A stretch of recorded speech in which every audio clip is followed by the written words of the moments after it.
네, 제가 오늘 공감위원들과 이야기하고 싶어서 가지고 온 뉴스입니다. 손혜원 검찰 기소 적절했는가입니다. 지난 2017년 목포 도시재생사업과 관련해서 부동산 투기 의혹을 받고 있던 손혜원 의원에 대해 검찰이 어제 불구속 기소를 결정했습니다. 투기 의혹이 제기될 당시 손 의원은 더불어민주당을 탈당했고 의혹이 사실이라고 밝혀지면 의원직도 내려놓겠다라고 했었습니다. 그런데 검찰의 결론은 손 의원의 주장과 정반대였습니다. 제가 0.001%라도 SBS와 다른 언론들이 하는 이야기에 관련이 있다면 검찰 조사를 통해 그런 사실이 밝혀진다면 그 자리에서 저는 국회의원직을 내려놓겠습니다. 부패방지법 위반으로 공소한 사실 첫 번째로 구성하였고요. 그 과정에서 조카 C씨의 명의를 빌려 이와 같이 토지 세 필지, 건물 두 채를 매수하여 부동산 실명법 위반의 범죄 사실도 있습니다. 검찰은 손 의원이 건물 21채 등 14억 원 상당의 부동산을 조카와 남편 재단의 명의로 차명 보유했고 이 과정에서 지자체의 비공개 자료를 이용했다고 판단했습니다. 이에 대해서 손 의원은 사실과 다른 부실 수사이고 재판을 통해 끝까지 싸우겠다. 또한 만약 차명 보유가 사실로 드러난다면 전 재산을 내놓겠다라고 다시 한번 강하게 반발하고 있습니다.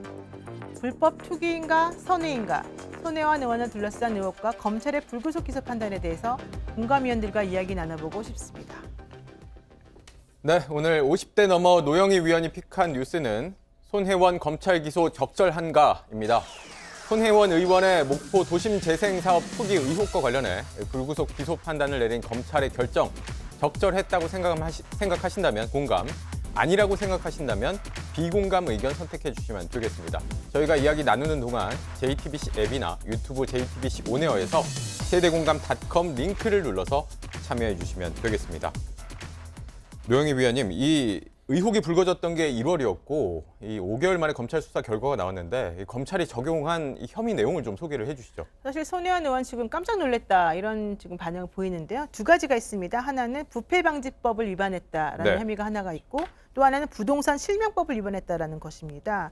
이 부패방지법이라고 하는 것은 2017년 5월하고 9월에 목포시에서 받았던 그 비공개 자료가 있는데 이 자료를 이용해서 문화재 거리 있는 부동산에 매입했으니까 이거는 잘못된 거다 이런 내용인 것이고 부동산 실명법 위반은 본인의 조카가 2명이 있었는데 한 명에게 증여한 것으로 돼 있지만 한 명에게 차명으로 본인이 그 건물을 구입해서 운영에 관여했다는 혐의가 있습니다. 그와 관련해서 실명법을 위반한 거다라는 건데 지금 이 두 가지 혐의 자체가 아주 형량이 센 것은 아닙니다만은 지금 국회의원으로서는 사실 부패방지법 위반으로 기소되는 이 사례가 사실은 거의 없었기 때문에 이번에 이게 만약에 인정이 된다고 하면 사실은 상당히 충격이 좀 될 수도 있을 것 같습니다.